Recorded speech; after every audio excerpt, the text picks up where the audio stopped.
Hello friends, welcome back to another video. Today I am taking you along with me on my journey of reading the Girl Defined book, which, yes, I am fully aware that footage exists of me saying I will never read their book. I'm not that powerful. I could never do it. I could never go through a whole 200 and whatever pages of them being like that. I don't know why I would do this. I don't know why you would watch this. Much like Hogwarts School of Prayer and Miracles, weird coincidence there, yeah, I know. This book has 14 chapters, and this video will be covering the first 7. If I'm gonna do more terrible book and fanfiction reviews, I feel like it would be wrong to leave out the Girl Defined book. I've made videos about them in the past that have done really well, that I am very proud of. So, you know, they feel near and dear to my heart. You know, it just feels right.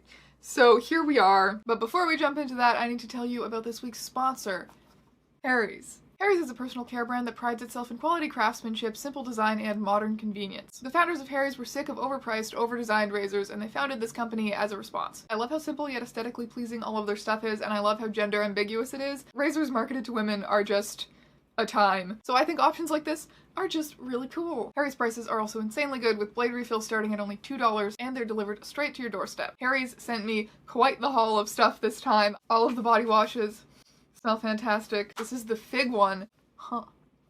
What have we got in this fun little package here? A lovely forest green, some shave gel, and a little protective case. And the trial set I just opened up for you guys is only $3 if you click my link in the description below, which is pretty incredible, if I do say so myself. So head on over to harrys.com/strangeeons. Thank you again to Harry's for sponsoring this video and for making me smell like a fig.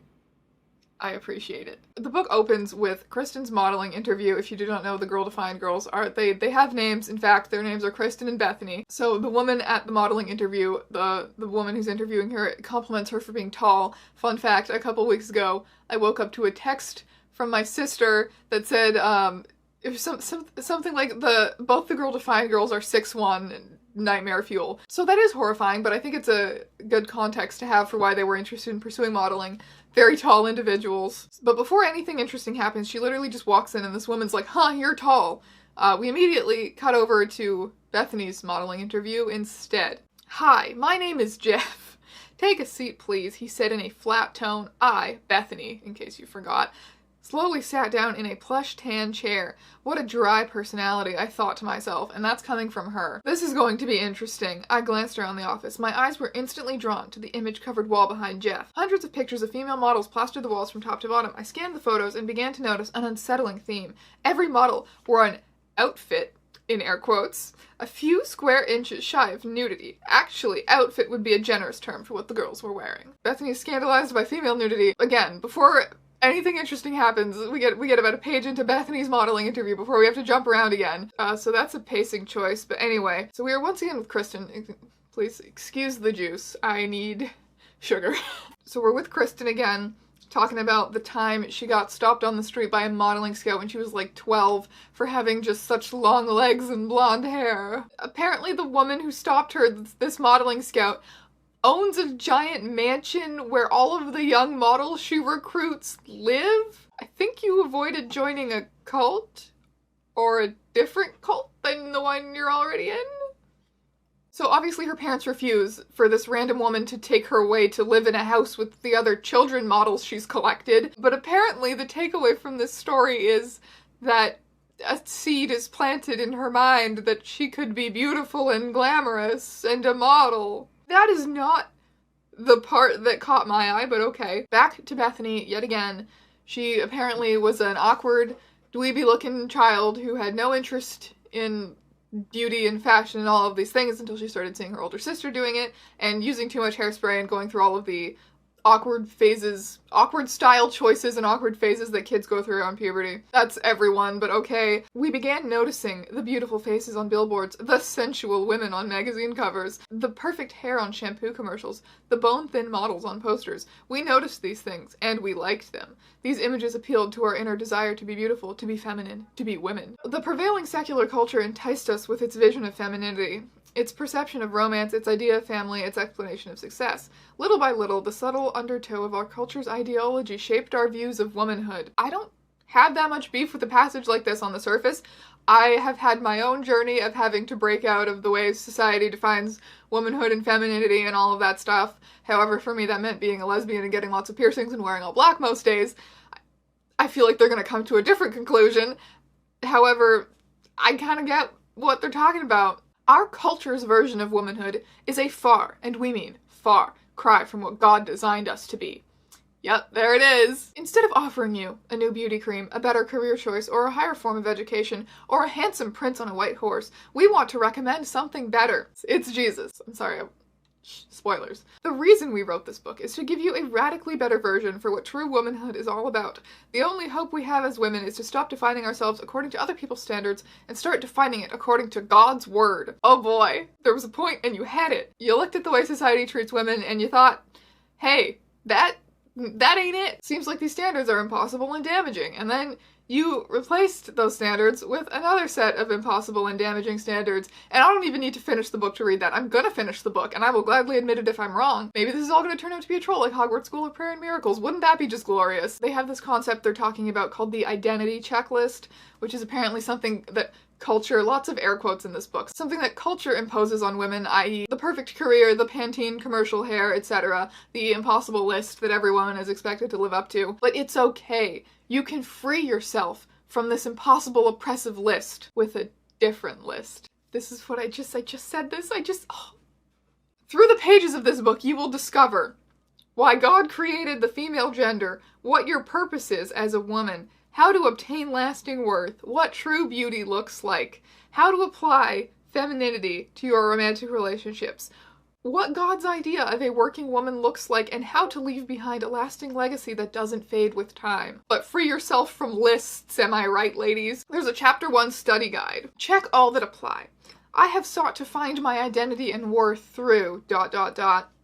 being skinny, having a pretty face, maintaining a successful career, keeping a boyfriend, getting married, being independent, owning nice things, wearing the latest trends, traveling to nice places, being athletic, accomplishing academic goals, gathering many friends, or other. This is fucking sneaky, and I hate it. I realized something when I got to the second item on the list, which is having a pretty face, and I mean, I can't deny that one. I got a nose job, like, clearly it matters to me how my face looks. But have I sought to find my identity in my nose? You can want nice things without being deluded into thinking that's your entire identity and purpose in life. They want you to look at this list and be like, but I want to travel to nice places?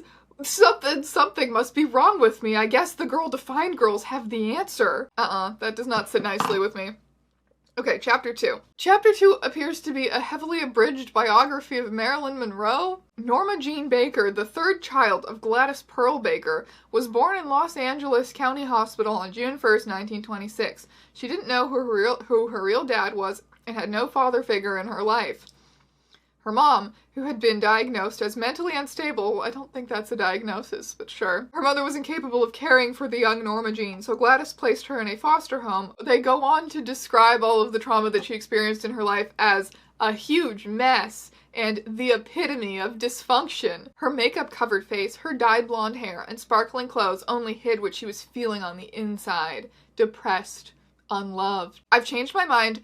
Cringe culture isn't dead, it just now exclusively applies to annoying Christians hijacking stories of mental illness and trauma to serve their own narratives. Marilyn Monroe to them is just this perfect example of a woman destroyed by society's idea of womanhood. Cause like if she was so rich and beautiful, then why wasn't she happy despite having a really tragic life and genetic mental health issues? It was society's fault. It all started the moment she allowed the culture to define her womanhood. I'm just gonna sip my juice. Judgingly. Back to Bethenny and Kristen. They turned out great, unlike Marilyn Monroe, because of all the great Christian influences they had in their life. All friends considered. Ew, what? Friends.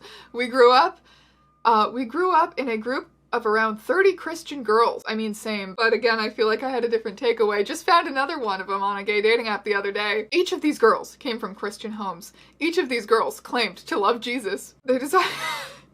They desired to honor God with their lives. They each believed in things like purity, saving sex until marriage, and dressing with decency. We loved having so many like-minded friends. But after high school, something shocking happened. Most of the kids who grew up religious stopped being religious as soon as they were away from their culty community and family's control. So not shocking at all, but no, we must investigate why these sinners rejected biblical womanhood. As we traveled down different paths, the identity checklist followed us. The culture's version of womanhood began softly whispering in our ears, sex before marriage isn't that bad. Come on, have a little fun. Just a few more drinks, you'll like getting drunk. Don't be so stiff about clothes, loosen up a little. Embrace your seductive side. Ew, I don't want to see either of the Girl Defined girls embrace their seductive side ever. Our personal views on God and his standards were being challenged on every front. They go on to say that they're all of their high school friends who stopped being religious. They made the wrong decisions because they believed these sorts of lies. I'm adding my own air quotes this time. These lies. So it all began long before they started making the wrong decisions, but when they started believing the wrong things, when they started thinking wrong. And that's an exact quote, when they started thinking wrong. That's terrifying. If you so much as think wrong, if you even consider the wrong thought in your head, then you might be on the path to becoming a bad Christian. It's so... This book is starting off very, like, scaremongery. Like, it gets less bad, but, like, it's really setting you up at the beginning to, like, strike that fear into your heart of being a bad Christian. You think partying looks fun and you want to have nice things? Satan is coming for you. Chapter 3 is another case study of womanhood gone wrong, which... sounds like it should be some kind of outrageous, like, reality show. Womanhood gone wrong! Okay, anyway. That's just, they really have a vocabulary that I'm just having to get used to here. Okay, so this story in chapter 3 is about this girl they knew in high school called Katie, or at least they're calling her Katie. I really hope that's not her real name. So this girl Katie was, like, really cool and hot, and Kristen was jealous of her. She got married right out of high school, and I quote, settling into married life with a husband attempting to lead her, fucking air quotes, with a husband attempting to lead her wasn't quite what she had expected. As the second year of marriage rolled around, Katie shocked us all. She left her husband and demanded a divorce. So what you're saying is that, for all you know, she could have been getting out of a horrible abusive situation, because you literally don't know this person. Or perhaps, no, now we're really getting acquainted with the girl-defined vocabulary, perhaps she felt pressure to get married right out of high school because she was bullied by the big bad Christian checklist. Oh, and wait until you hear what she is up to today. She has a stable job and a long-term boyfriend, and they have a kid on the way. Oh my god, so she's doing fine. Like, she's doing fine. She has, like, a pretty normal life and she's doing fine. Oh my god, the scandal. It really just feels like they're taking sick pleasure in belittling someone they were jealous of in high school. They really don't even know this person. They have no way of confirming whether she's happy in life or not. This chapter is just some, like, high school mean girl tier shit. Now it's time for another rant about why modern femininity is bad for reasons. They're so close. They're so close to realizing something, which is that if you give women, like, one tiny box or a list of impossible standards or some one-size-fits-all script of how to be a woman, it's going to be a terrible and painful endeavor to fit into that for most people, whether that box is looking like Kim Kardashian or biblical womanhood. Just let people fucking live, man.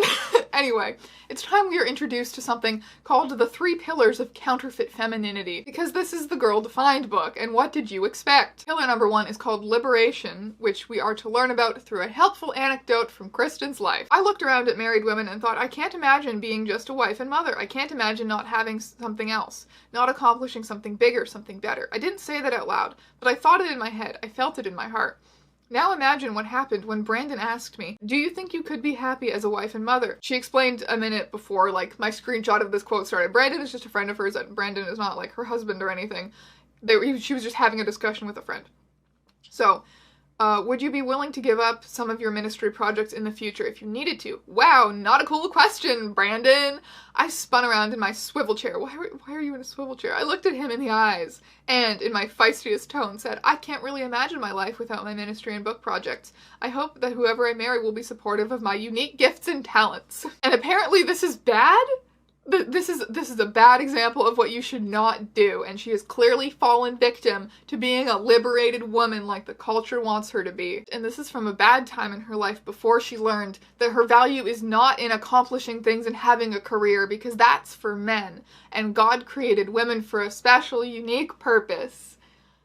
I shit you not, these are things that this is such a mindfuck. This is such a mindfuck to me. I wonder if they actually believe any of this, though, because they clearly still have careers and they clearly still care a lot about their careers and are very ambitious people. However, I feel like this entire book is just them trying to reconcile that with their Christianity. This entire book is about how you have to base your entire identity in God's idea for women, biblical womanhood, but it's coming from people who clearly still find fulfillment in something other than being wives and mothers. Delicious. Finally, some good fucking doublethink. Pillar number 2 is called independence. Time for another helpful anecdote from Kristin's life. Apparently, she was a very competitive and independent kind of person growing up, but this becomes a problem as soon as she gets married. So at this point, I'm picturing so many different kinds of situations in which maybe her independence would conflict with the Christian rules for marriage. Men are the leaders, etc.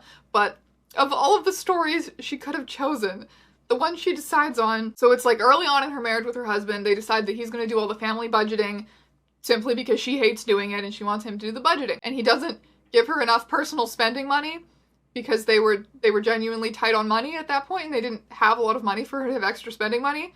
And she goes off about it. That's not really you being too independent, that's just kind of you being an entitled dick. I'm really starting to think these assholes haven't gone through a single hardship in their life ever when these are the heartfelt, moving anecdotes they produce to teach us lessons about God. Pillar 3 of counterfeit womanhood is called sexual freedom. They get approached in public again for being just so tall and hot, and oh my god, they should be models. So they give it a think. That's about it. That didn't go anywhere. There's so many little snippets of things and so much jumping around in this book that it just feels like nothing really manages to get anywhere. Okay. Anyway, the two of us were drinking coffee with a group of girlfriends. This is completely unrelated. The two of us were drinking coffee with a group of girlfriends. Summer was just around the corner, which meant bathing suit season was upon us. In a roundabout sort of way, one of our friends asked if the two of us wore bikinis. I, Bethenny, kindly explained to our friend that Kristen and I had chosen not to do the bikini thing. As a result of our personal convictions on modesty, our friend was not satisfied with my answer. In fact, she seemed very offended by it. She took it upon herself to lecture us on why we should wear bikinis and why we should feel totally comfortable showing our bodies. She explained that exposing our skin was a sign of confidence and security. I agree that was a shitty thing for their friend to say. Nobody should be telling other women how they should feel confident in their bodies. I myself cringe at the really sexualized clothing that was marketed to me as a preteen and as a teen. And it took me until my late teens to realize that dressing in a very feminine or very sexualized way just makes me feel shittier and less confident, and there's nothing wrong with rejecting dressing that way. Now I look like your grandpa fused with a 2008 emo kid, and I've never felt better. The third pillar, sexual freedom, pushes women towards one thing: proving their worth with their bodies. Counterfeit femininity says that the real women are hot, sexy, free, edgy, and wild. The two of us have a question, though. If that's what makes a real woman, why are so many sexually free women struggling? Because the world is complicated, man! Why did the sex icon Marilyn Monroe commit suicide? Oh my fucking Jesus Christ. If she had everything the culture says makes a real woman. Oh my god, no. God, you were so close to having a point again. Chapter 4, back to Bethenny and Kristin's modeling journeys.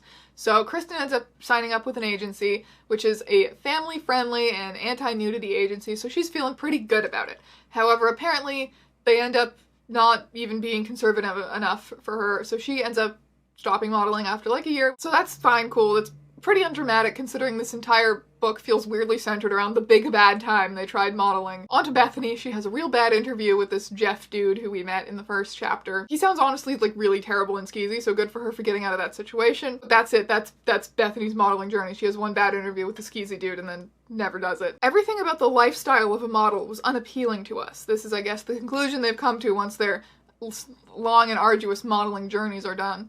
The constant pressure to look amazing, the daily competition to beat out other models, the stress of always having to look better, be skinnier, have clearer skin, get rid of cellulite, wrinkles, and pimples, not to mention the eating disorders, drugs, alcohol, and creepy photographers. The idea of modeling sounded romantic until it became a possible reality. The facts were icky, and we wanted nothing to do with it. Cool, that's nice. I mean, you can just say it wasn't for you and you didn't have a great time instead of shitting on an entire industry filled with way more cool and talented people than creepy drug addicts. But cool. Cool. This is your book, I guess. You can say whatever you want, even if it doesn't make any fucking sense. Okay, so the whole modeling thing was the catalyst, apparently, for them to start thinking about real, godly womanhood. Just give me the goods, give me the juice. Tell me. Tell me about biblical womanhood. We're 60 pages in and my mind is unraveling. I'm embracing the chaos. Oh my god. Chapter 5. Chapter 5 is called Gender. You are oh so magnificent. Well, that's not very woke of you, girl, to find. Imagine walking into a clothing store and the sales clerk approaches you and says, "Welcome to our store, sir, ...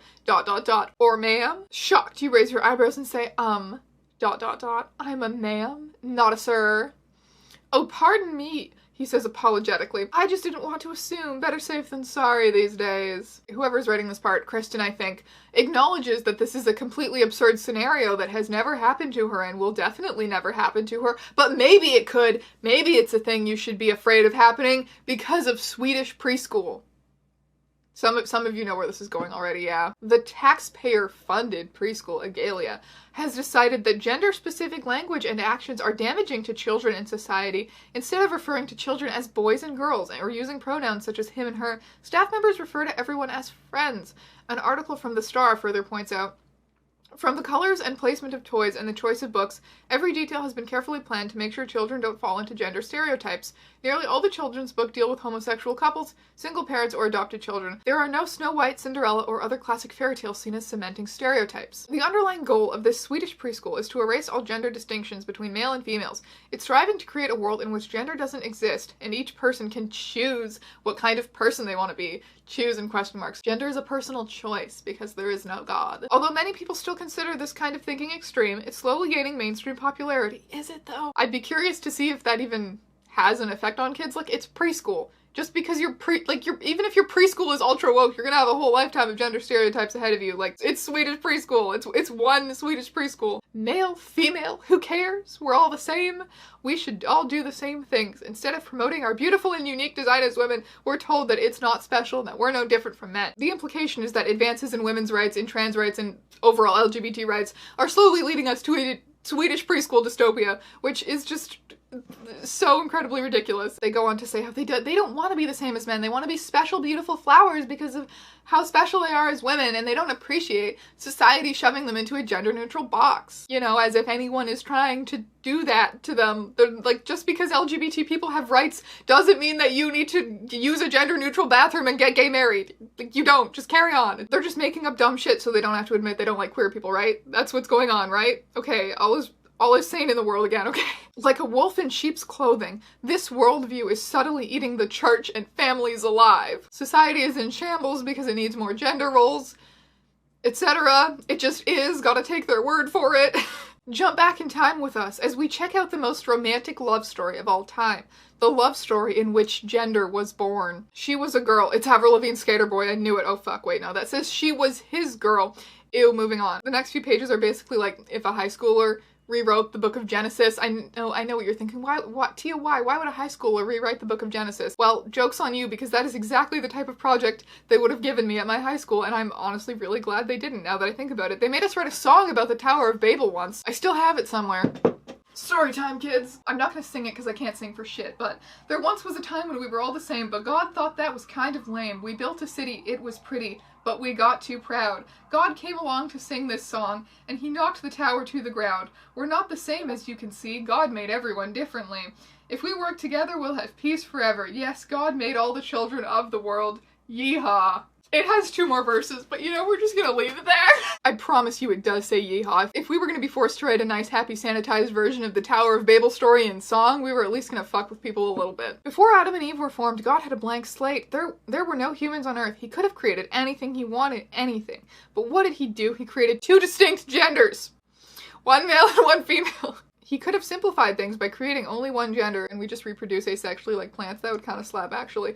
Why would such a complex God want to do that? He's way too creative. Instead, he created some diversity, some excitement. He made 2 genders that complement each other. The order in which God chose to create Adam and Eve is fascinating. Oh, it got worse. That's right, because men are the leaders that God created first, and women are the helpers of men. To illustrate this, it's time for a helpful anecdote from Kristen's life about the time she and her husband went swing dancing. After that night, Zach and I decided that dancing is great practice for marriage. If we want to become great dancers, we need to understand some basic rules. Dancing requires a leader and a follower.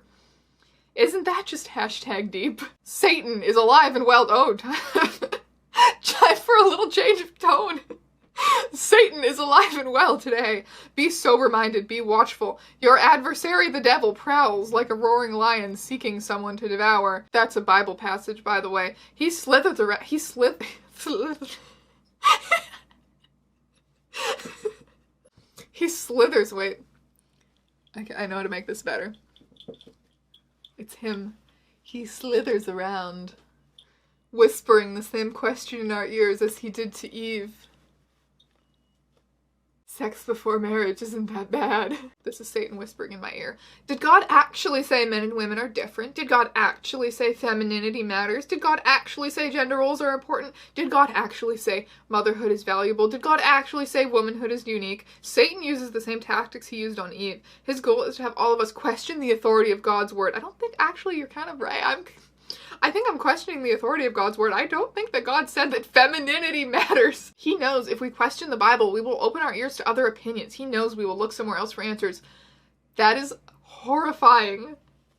You're never allowed to question anything. It's been a while since I've been this deep in the religious crazy. So it's not even that the Bible has the answer for these questions. It's that you're straight up not allowed to ask them, because if you turn to a source that isn't the Bible for answers, you're following Satan. Great, love that. Ooh, chapter 5 study guide. So chapter 6 begins with a story about the time the Girl Defined girls decided to go to a university campus and ask students some questions to gauge the public opinion on some of these things. So what they come out with is most of the interviewees agreeing that there is a difference between men and women, but also not being able to answer the question, what is the specific purpose of being a girl? So they decide to take these questions to a Christian group of people and interestingly find the results are exactly the same. The Christians are also unable to answer what is the specific purpose of being a girl. What becomes clear here is that not all Christians are absolutely chugging the gender roles Kool-Aid. It's just these two who have done an absurd amount of thinking about this. This is the galaxy brain take on biblical womanhood right here. Oh shit, okay, we're about to get to the juice. The 3 pillars of biblical womanhood. Fuck me up. Pillar 1 is helping others.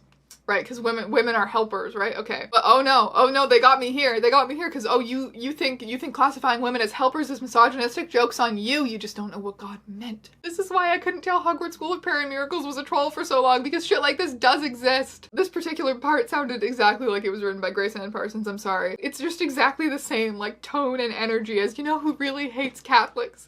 The Catholic Church that's led by socialists. They go into a thing about old translations of the Bible and how the Hebrew word that was used for helper does not actually imply subservience, but it's a good thing. And like God describes himself as like the helpers of mankind, so it's actually a good thing and it's a good description. That's not my field of study. I don't know anything about that. Like, that could be true.